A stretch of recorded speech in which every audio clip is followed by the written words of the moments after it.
Let's see how physical attacks work, Vorden said as he moved forward and swung a long metal pipe he had in his hand. Vorden continued to attack with the metal pipe, and Quinn continued to block, moving the shadow in the areas where Vorden was attacking. That's when he realized something. Every time Quinn would hit his shadow, his MC points would go down by a chunk. Then when Vorden was about to attack one more time, "Wait, stop, Vorden!"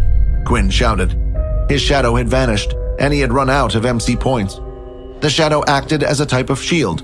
It wasn't solid enough to block attacks, but would be able to slow them down.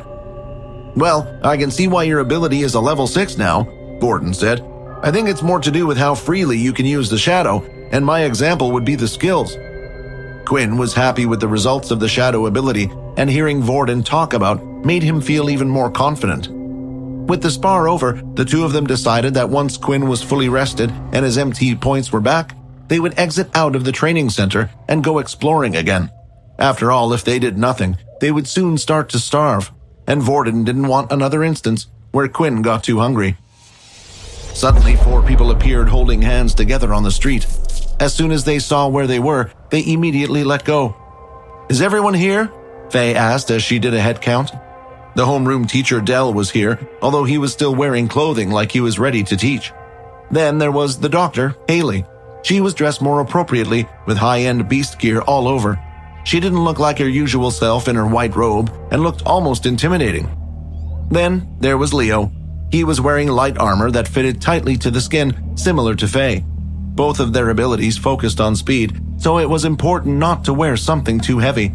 "All right, our goal is to find the children," Faye said. The rescue team had arrived.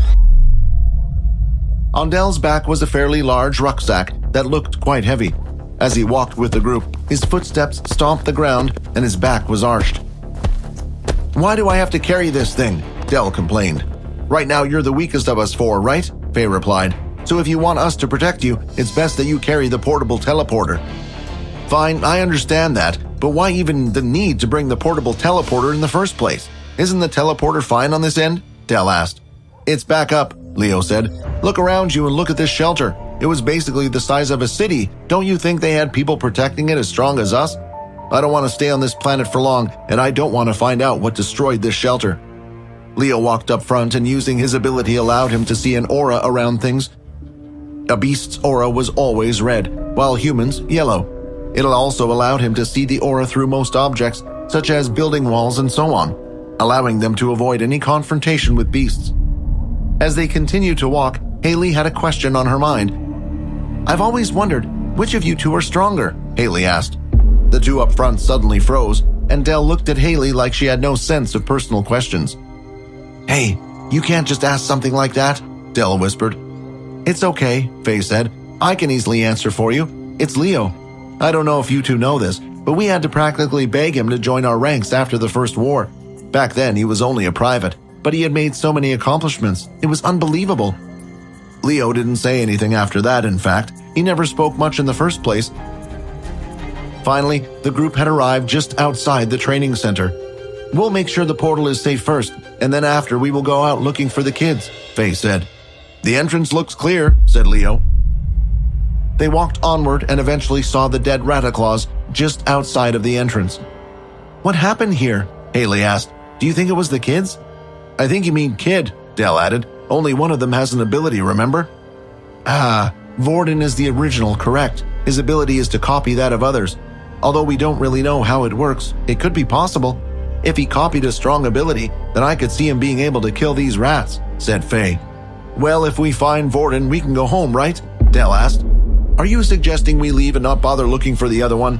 Leo asked. "The mission stated to only find Vorden. Anyone else is considered a bonus. Would you risk your lives for one student?"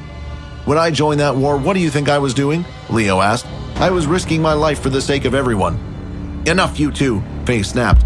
"Technically, Dell is correct, but I see you are passionate about this. We will scout the nearby area using your ability. If we find nothing, then we leave. Fair?" Leo didn't say much and started to walk up to the door. He drew out his katana blade and readied himself. "Isn't that door made out of glathrium? It's one of the hardest materials we know of. It's why this training center remained unharmed in the first place," Dell said, chuckling at the idiotic attempt Leo was about to make. I'm assuming you wanted to know why Leo is stronger than I am? Faye asked. Leo slashed the door with one swing. No sound was made, and it seemed like the door wasn't even touched. Then, a few seconds later, a vertical slash was seen in the door, and the top half fell backwards onto the floor. That's why, said Faye.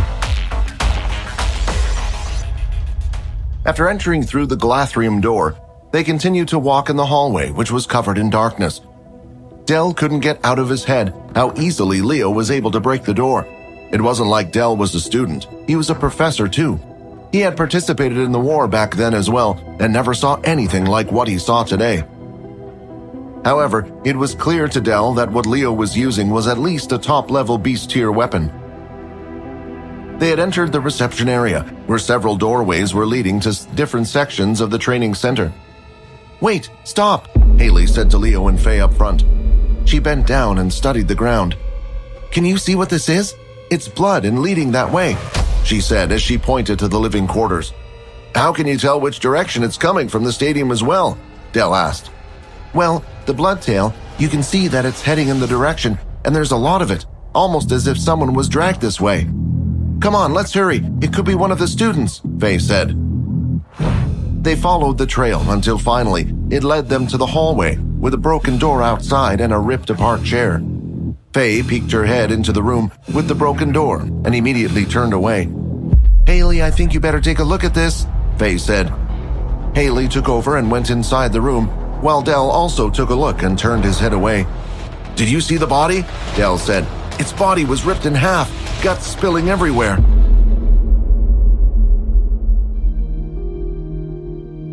Hi, Quinn here. Wondering what happens next? If you want to jump the queue and unleash all episodes, click on the link here and install the Pocket FM app.